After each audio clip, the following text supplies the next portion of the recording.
wabarakatuh. Perkenalkan, kami dari kelompok 5. Kami akan melakukan percobaan dari materi titik berat. Langsung saja kita masuk ke dalam percobaannya.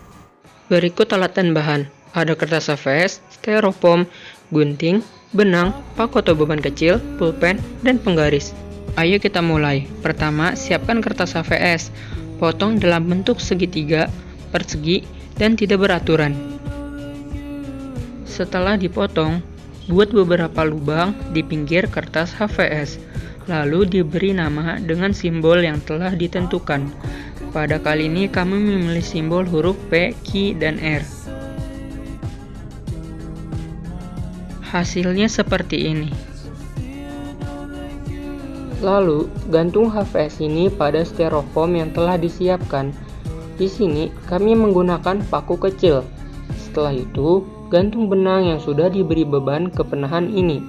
Selanjutnya, jika benangnya sudah diam dan tidak bergerak, maka kita harus memberi tanda pada HVS yang berhimpit pada benang ini. Lakukan hal yang sama pada lubang-lubang yang lainnya, lalu tarik garis dari lubang ke titik ini.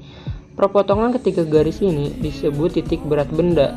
Nah, titik beratnya kita simbolkan dengan huruf Z. Diskusi.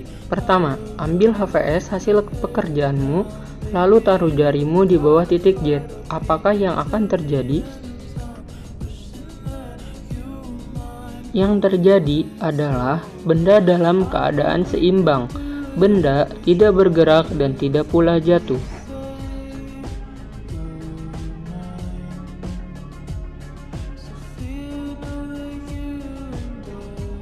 Dua, jika HVS tersebut digantung di titik Z, apakah dia akan berayun saat kardus diputar sedikit searah jarum jam?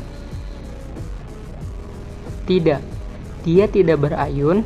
Benda akan langsung berhenti setelah diputar.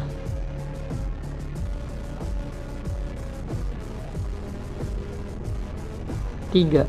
Bagaimanakah jumlah momen gaya terhadap titik Z dan resultan gayanya ketika benda dalam keadaan seimbang? Ketika benda berada dalam keadaan seimbang, benda tersebut akan diam atau bergerak dalam kecepatan konstan. Karena di sini bendanya diam, maka momen gayanya sama dengan 0 dan besar resultan gayanya sama dengan 0. Jadi, kesimpulan dari hasil percobaan yang kami lakukan mendapatkan bahwa titik berat adalah titik tangkap gaya berat. Resultan dari seluruh gaya berat benda yang terdiri atas bagian-bagian kecil dinamakan gaya berat. Resultan ini bekerja dari satu titik tunggal atau titik tangkap yang disebut titik berat atau pusat gravitasi. Keseimbangan benda tersebut terjadi saat benda berada dalam kondisi diam. Maka momen gaya dan resultan gayanya sama dengan 0. Sekian dari hasil percobaan kami. Terima kasih. Wassalamualaikum warahmatullahi wabarakatuh.